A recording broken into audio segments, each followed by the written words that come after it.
అదే RTV app వార్తల్ని క్షణాల్లో చదివే అవకాశం ఉంటుంది. ఒక న్యూస్ పేపర్, ఒక టెలివిజన్ ఛానల్ మీ చేతుల్లో ఎప్పుడూ ఉంటాయి. Hi hello, welcome to RTV. నేను మీ దీప్తి.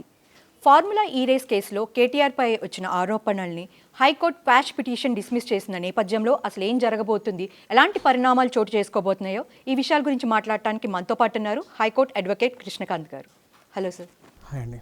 కృష్ణకాంత్ గారు, మనం చూసిన గత కొన్ని రోజుల నుంచి అసలు ఈ ఫార్ములా రేస్ గురించి కానీ కేసు గురించి చాలా ఎక్కువగా వింటున్నాం న్యూస్లో. అసలు ఏంటి ఈ ఫార్ములా రేస్? అసలు ఇది గత ప్రభుత్వంలో బీఆర్ఎస్ గవర్నమెంట్లో ఉన్నప్పుడు ఈ ఫార్ములా ఈ రేసింగ్ అనేది అప్పుడు GHMC and municipal minister KTR గారి సారథ్యంలో ఈ ఫార్ములా ఈ రేసింగ్ని పెడదాము, ప్రతిష్టాత్మకమైన ఒక ప్రాజెక్ట్ కింద పరిగణించి దీన్ని తీసుకురావడం జరిగింది హైదరాబాద్కి. సో ఇది ఒక ఇంటర్నేషనల్ రేసింగ్ సర్క్యూట్ ఇది. సో దాన్ని హైదరాబాద్లో పెట్టి దీన్ని ఒక ఇంటర్నేషనల్ మ్యాప్లో మనం పెడదాం అన్నట్టుగా ఆయన ఏదో వాళ్ళ ప్రభుత్వం ఆలోచించింది అన్నట్టుగా ఆ ప్రాజెక్ట్ తీసుకురావడం జరిగింది. సో ఇవాళ రోజు బట్ ఈ కొత్త గవర్నమెంట్, కాంగ్రెస్ గవర్నమెంట్ వచ్చిన తర్వాత ఆ ప్రాజెక్ట్ని క్యాన్సిల్ చేయడం జరిగింది, సైటింగ్ ద సేమ్ రీజన్స్. ఇట్లానే ఏదో అవకతవకలైన ఫండ్స్లో దాంట్లో అని చెప్పి ఆ ప్రాజెక్ట్ని మొత్తానికి క్యాన్సిల్ చేశారు, స్క్రాప్ చేశారు. ఇవాళ రోజు ఇప్పుడు దాని మీదనే ఆ ఫార్ములా ఈ దాంట్లోనే ఒక స్కామ్ అయింది గత ప్రభుత్వంలో, ముఖ్యంగా కేటీఆర్ గారి ఆధ్వర్యంలోనే ఒక స్కామ్ అయిందని చెప్పి ఇవాళ రోజు ఏసీబీ అధికారులు, యాంటీ కరప్షన్ బ్యూరో ఏదైతే ఉందో వాళ్ళు ఈయన మీద ఎఫ్ఐఆర్ నమోదు చేయడం జరిగింది. ముఖ్యంగా ఈ కేసు ఏంటంటే దీప్తి గారు, ఫార్ములా ఈ దాంట్లో ఎఫ్ఈఓ కంపెనీకి ఒక కంపెనీకి ఈయన 55 crores మన హెచ్ఎండిఏ నుంచి మళ్లించారు without proper approvals. Generally as per the Reserve Bank of India guidelines ప్రకారం కూడా ఒక ప్రభుత్వ ఖజానాని మీరు 10 కోట్ల కంటే మించి ఇవ్వాలి. ఒక సంస్థకి, ప్రైవేట్ ఎంటిటీకి కానీ ఒక వేరే సంస్థలకు కానీ మీరు ట్రాన్స్ఫర్ చేయాలంటే ప్రభుత్వ ఖజానా నుంచి దానికి ఆర్బీఐ పర్మిషన్ ఉండాలి, క్యాబినెట్ పర్మిషన్ ఉండాలి, ఈవెన్ అప్రూవల్స్ ఉండాలి. అబౌట్ 10 crores అమౌంట్ అయితే. కానీ ఇక్కడ కేవలం కేటీఆర్ గారు ఓవరాల్గా చెప్పారని చెప్పి అప్పటి హెచ్ఎండిఏ చైర్మన్ అరవింద్ కుమార్ గారు, ఆయన కింద ఎవరైతే పనిచేస్తున్నారో ఆయన హెచ్ఎండిఏ నుంచి 55 crores ఎఫ్ఈఓ కంపెనీకి ఈ ఫార్ములా ఈ ప్రాజెక్ట్కి సంబంధించి 55 crores వితౌట్ అప్రూవల్ వేసేసారు, ట్రాన్స్ఫర్ చేశారు. సో దానికి అనుగుణంగా ఆర్బీఐ కూడా దాని మీద పెనాల్టీ వేయడం జరిగింది, 8 కోట్ల ఎంతో. దాని కొత్త ప్రభుత్వం ఏదైతే ఉందో కాంగ్రెస్, ఆ పెనాల్టీ కట్టామని చెప్పి వాళ్ళు చెప్తున్నారు. సో దీని పరంగానే ఈ విధంగానే ఈ 55 crores మిస్అప్రోప్రియేట్ అయింది. అట్ ద సేమ్ టైం కొన్ని వేరే కంపెనీలు, గ్రీన్కో కంపెనీ అని చెప్పి ఒకటి ఉంది, సో వాళ్ళు కూడా ఇందులో స్పాన్సర్స్ కింద వచ్చారు. సో దానికి అనుగుణంగా వీళ్ళు ఏం చేశారంటే గ్రీన్కో కంపెనీ అనేది కొన్ని ఎలక్టోరల్ బాండ్స్, బీఆర్ఎస్ గవర్నమెంట్ ఉన్నప్పుడు బీఆర్ఎస్ పార్టీలో ఎలక్టోరల్ బాండ్స్ వాళ్ళు కొన్నారు, నియర్లో ఒక 100 కోట్ల పైన ఎలక్టోరల్ బాండ్స్ కొన్నారు వాళ్ళు. సో ఆ విధంగా ఒక ఫండ్స్ ఇచ్చారు ఆ పార్టీకి. దాంట్లో 41 crores బీఆర్ఎస్ పార్టీ క్యాష్ కూడా చేసుకుంది ఆ ఎలక్టోరల్ బాండ్స్ని.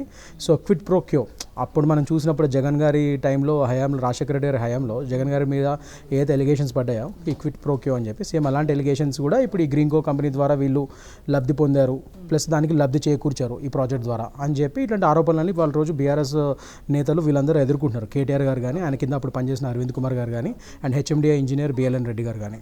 మనం గతంలో చూసుకున్నట్లయితే ఈ స్కిల్ డెవలప్మెంట్ కేసులో చంద్రబాబు గారిని అరెస్ట్ చేసినప్పుడు అప్పుడున్న లాయర్స్ వాదించారు, గవర్నర్ పర్మిషన్ లేదు, క్యాబినెట్ పర్మిషన్ లేదు, దానివల్ల ఆయనకి బెయిల్ వచ్చింది కూడా. ఇప్పుడు రేవంత్ రెడ్డి గారు అవన్నీ ఫాలో అయినప్పటికీ కూడా ఎందుకు అరెస్ట్ చేయలేకపోతున్నారు కేటీఆర్ గారిని? అది గవర్నమెంట్ని అడగాలండి. ఆ క్వశ్చన్ గుడ్ క్వశ్చన్. అది నిజంగా గవర్నమెంట్ అడగాలి. ఎందుకంటే మొన్న మనం చూసుకుంటే ఒక సూపర్ స్టార్, ఒక పెద్ద యాక్టర్ కేసులో, మొన్న అల్లు అర్జున్ కేసులో కూడా ఆయన A11 ఉన్నప్పటికీ కూడా ఆయన ఇంటికి వెళ్ళి అరెస్ట్ చేశారు. అలాంటిది ఇప్పుడు కేటీఆర్ గారు A1 గా ఉన్నారు. A1 గా ఉన్నప్పుడు ఎందుకు అరెస్ట్ చేయట్లేదు? అదేనండి కరెక్ట్ క్వశ్చన్ అడిగారు. అది గవర్నమెంట్ చెప్పాలి దానికి సమాధానం. ఎందుకంటే ఒక A11లో ఉన్న ఒక స్టాంపిడ్ ఇన్సిడెంట్లో ఆయన అతన్ని ఇంటికి వెళ్ళి మీరు గుంజుకొచ్చి మరి అరెస్ట్ చేశారు, ఆయనకి బెయిల్స్ దొరకడం ఇబ్బంది అని. దాని తర్వాత మనం చూసాం, అంత పబ్లిక్ అంతా చూసింది. మరి అలాంటప్పుడు A1గా ఉన్న ఒక సదరు ఎక్స్ మినిస్టర్, మరి ఆయనని మీరు గవర్నర్ పర్మిషన్ కూడా తీసుకున్నారు. మీరు చెప్పినట్టు ఇందాక అది section 17A of PC act, prevention of corruption act కింద 2018లో వచ్చిన అమెండ్మెంట్ అది. ఆ సెక్షన్ 17A ఏం చెప్తుందంటే ఎక్స్ పబ్లిక్ సర్వెంట్స్ కానీ, ఎక్స్ మినిస్టర్స్ వీళ్ళందరూ ఎవరైనా కానీ వీళ్ళ మీద మీరు ఎఫ్ఐఆర్ నమోదు చేసి ప్రాసిక్యూట్ చేయాలనుకున్నా లేదా అరెస్ట్ చేయాలనుకున్నా గవర్నర్ ప్లస్ క్యాబినెట్ వీళ్ళందరి పర్మిషన్స్ తీసుకొని మీరు చేయాలని చెప్పి ఒక రూల్ వచ్చింది 2018లో. మీరు మనం అన్నట్టు ఇందాక చంద్రబాబు నాయుడు గారి కేసులో కూడా అప్పుడు వీళ్ళ స్కిల్ డెవలప్మెంట్ స్కామ్ అయినప్పుడు ఆ 17Aని పాటించకుండా వీళ్ళు వాళ్ళు సెక్షన్ 17 ఆఫ్ పీసీ యాక్ట్ పాటించకుండా ఆ సదరు జగన్ గారు గవర్నమెంట్ ఆయనని ఇల్లీగల్గా అరెస్ట్ చేశారు. సో ఆయనకి ఖచ్చితంగా ఆ విధంగానే ఇది ఇల్లీగల్ అరెస్ట్ కాబట్టి ఆయన బెయిల్ రావాలని చెప్పి అప్పుడు ఆయన లాయర్ సిద్ధార్థ్ లుద్రా గారు కూడా దీని మీదనే ఆర్గ్యుమెంట్స్ చేయడం జరిగింది. సో దానికి అనుగుణంగానే వాళ్ళ రోజు ఆయన బెయిల్ వచ్చింది. ఇక్కడ ఆ మిస్టేక్ జరగకూడదని చెప్పి ఇప్పుడు ఉన్న గవర్నమెంట్ కేటీఆర్ గారి మీద అవన్నీ వాళ్ళ మీద ఇది ప్రాసిక్యూట్ చేయడానికి డెఫినెట్లీ వాళ్ళు సెక్షన్ 17 కంప్లై అవుతూ వీళ్ళు గవర్నర్ గారు పర్మిషన్ ఇవ్వడం జరిగింది, క్యాబినెట్ ఆమోదం తీసుకోవడం జరిగింది, అవన్నీ పర్మిషన్స్ వచ్చి దాని తర్వాత ఎఫ్ఐఆర్ చేశారు. ఇప్పుడు మరి ఎగ్జాక్ట్లీ నా క్వశ్చన్ కూడా అదే అండి. మరి ఇంత మీరు రూల్స్ అని లాస్ అని మీరు కంప్లై అయినప్పుడు మరి ఇప్పటివరకు ఎందుకు అరెస్ట్ చేయలేదు? అందులో ఏవనుకున్న వ్యక్తి ఎవరైతే ఏవన్గా అక్యూజ్ నెంబర్ 1లో ఉన్నాడో ఈ కేసులో మరి ఆయన ఇప్పటివరకు ఎందుకు అరెస్ట్ చేయలేదు? మీరు ఆయన యాంటిసిపేటరీ బెయిల్స్ చేసుకుంటారు, క్వాష్ చేసుకుంటారు, అన్నీ వేసుకుంటారు. మరి ఆయన ఇప్పటివరకు ఎందుకు అరెస్ట్ చేయలేదు? మరి అది సదరు గవర్నమెంట్ రేవంత్ రెడ్డి గారు చెప్పాలి, ఆయన క్యాబినెట్ వాళ్ళు చెప్పాలి ఇవన్నీ. అట్ ద సేమ్ టైం ఇవాళ మనం చూసుకుంటే దీప్తి గారు, సో క్వాష్ ఏదైతే ఇవాళ కేటీఆర్ గారు వేశారో అక్కడ కూడా ఆయనకి చుక్కదిరైంది. సో అది డిస్మిస్ అయిపోయింది ఇవాళ రోజు. సో ఇప్పుడు డెఫినెట్లీ ఆయనని అరెస్ట్ చేసే ఛాన్సెస్ కూడా ఉన్నాయి. మరి ఇప్పటికైనా ఏసీబీ మరి ఆ స్టెప్ తీసుకుంటే లేదో చూడాలి, వేచి చూడాలి. At the same time KTR గారు ఇప్పుడు సుప్రీంకోర్టులో కూడా స్పెషల్ లీవ్ పిటిషన్ అంటాం, అంటే ఎస్ఎల్పీ అంటే అపీల్కి వెళ్ళొచ్చు. ఈ లోవర్ కోర్టులో ఏదైతే ఇప్పుడు హైకోర్టులో ఆయనకి చుక్కదిరైందో సో దాన్ని అపీల్ చేస్తూ ఆయన he can go for filing an SLP there in Supreme Court.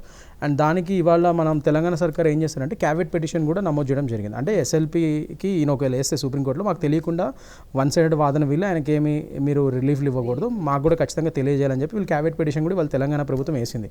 So అవన్నీ పగడుబందీగానే ఫాలో అవుతున్నారు. కానీ అరెస్ట్ మాత్రం మరి అరెస్ట్ చేసి జ్యుడిషియల్ రిమాండ్ తీసుకొని ఆయన ఇంట్రాగేషన్ ఎందుకు చేయట్లేదు?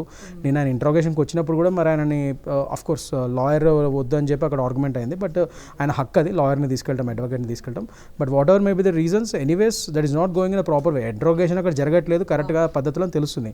మరి అలాంటప్పుడు జ్యుడిషియల్ రిమాండ్ తీసుకొని కూడా చేయొచ్చు. మరి ఎందుకు చేయట్లేదు అనేది సదర్ గవర్నమెంట్ని అడగాలి మనం, జనాలకి అర్థం కావాలి. నెక్స్ట్ ఏం జరగబోతుంది అంటారు? నెక్స్ట్ ఏం లేదండి, there are high chances like ఆయన అరెస్ట్ చేసే ఛాన్సెస్ కూడా ఉన్నాయి. Definitely they can do that. ఈ లోపల యాంటిసిపేటరీ బెయిల్ అవన్నీ మూవ్ చేసుకోవచ్చు. అండ్ ఆల్సో ఇప్పుడు ఎస్ఎల్పీ నేను అన్నట్టు సుప్రీంకోర్టు అండ్ ఎస్ఎల్పీ పిటిషన్ వేసుకుంటారు. సో అక్కడ ఆర్గ్యుమెంట్స్ జరుగుతాయి. ఈ లోపల ఇప్పుడు అవి జరుగుతున్నా ఈ లోపల ఏసీబీ వాళ్ళ ఇంట్రోగేషన్ వాళ్ళు కంటిన్యూ చేసుకోవచ్చు. దీనికి దానికి సంబంధం లేదు, ఎందుకంటే ఇవన్నీ ఇండిపెండెంట్ బాడీస్ కాబట్టి. అట్ ద సేమ్ టైం ఇప్పుడు ఈడీ కూడా వచ్చింది, enforcement directorate, that works under PML act, prevention of money laundering act. మరి వాళ్ళు కూడా ఇప్పుడు ఈ కేసులో ఎంటర్ అయ్యారు.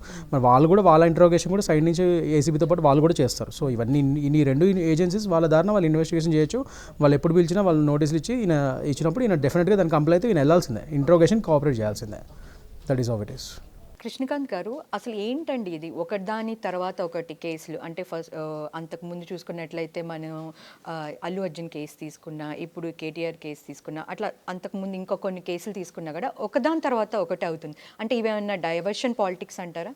ఏమో అండి, అది ప్రజలను అడగాలి. ఎందుకంటే చూస్తున్న ప్రజలు వాళ్ళందరూ అర్థం చేసుకుంటున్నారు ఇవాళ రోజు. సో నాకైతే ఒక విధంగా అలానే అనిపిస్తుంది. ఎందుకంటే గవర్నమెంట్ ఈ అభిప్రాయం కూడా ఉంది ప్రజల్లో. Yeah exactly. ఎందుకంటే వీళ్ళు ఇప్పుడు మన ఈ సంవత్సరం కాలంలో వీళ్ళ యొక్క పరిపాలన చూసుకుంటే వీళ్ళు ఇప్పటివరకు 6 హామీలని అమలు చేయలేదు. ఏవైతే వీళ్ళు ప్రామిసెస్ చేశారో, హామీలు ఇచ్చారో అవి ఇప్పటివరకు ఒకటి కూడా వీళ్ళు నెరవేర్చలేదు. మరి అలాంటప్పుడు దానికి అనుగుణంగానే వీళ్ళు అవన్నీ డైవర్ట్ చేయడానికి ఏమైనా డైవర్షన్ పాలిటిక్స్ లాగా ఇలా రోజుకొక కేసులు తీసుకొచ్చి వాటిని జనాలని దారి మళ్లించడానికి వాళ్ళని ఇవన్నీ చేస్తున్నారని కూడా డౌట్లు వస్తున్నాయి. జనాల్లో కూడా అది బాగా నడుస్తుంది అవన్నీ డౌట్స్. మరి దానికి సమాధానం కాలమే చెప్పాలి. అండ్ ఆల్సో తెలంగాణ ప్రజలు ఎవరైతే ఓట్లేసి వాళ్ళని గెలిపించారో సో వాళ్ళు చెప్పాలి. So let us wait and see. ఎందుకంటే నాది ఒకటే డౌట్ దీప్తి గారు, ఎందుకంటే వేరే ఒక సెలబ్రిటీ కేసులో మీరు ఎక్కడైతే ఎంత స్ట్రిక్ట్గా మీరు పనిచేస్తున్నామని చెప్తున్నారో మరి అదే చిత్తశుద్ధి మరి ఇక్కడ ఎందుకు లేదు? ఇక్కడ ఇంట్రోగేషన్ కరెక్ట్గా అవ్వట్లేదు. మరి అట్ ద సేమ్ టైం మరి ఆయన జ్యుడిషియల్ రిమాండ్ అలాంటప్పుడు తీసుకునే హక్కు ఉంది. మరి మీరు గవర్నర్ పర్మిషన్, క్యాబినెట్ ఆమోదం కూడా తీసుకున్నారు ఆయన మీద ఎఫ్ఐఆర్ నమోదు చేయడానికి. మరి అలాంటప్పుడు అన్నీ ఉన్నప్పుడు అరెస్ట్ ఎందుకు చేయాలి? సో ఈ విషయం కూడా మరి ఈ సదర్ గవర్నమెంట్ సమాధానం చెప్పాలి ప్రజలకి. సో అన్ని జనాలు గమనిస్తున్నారు. సో ఇప్పుడు లోకల్ బాడీ ఎలక్షన్స్ కూడా అవుతున్నాయి. మరి దీని ప్రభావం ఏమన్నా మరి ఈసారి గవర్నమెంట్ మీద ఇవన్నీ పడే ఛాన్సెస్ కూడా ఉన్నాయి. So let us wait and see. Thank you sir. Thank you. మరిన్ని వీడియోస్ కోసం ఛానల్ ని సబ్స్క్రైబ్ చేయండి. లేటెస్ట్ అప్డేట్స్ కోసం వాట్సాప్ ఛానల్ ని ఫాలో అవ్వండి. ఆ లింక్ డిస్క్రిప్షన్ లో ఉంది.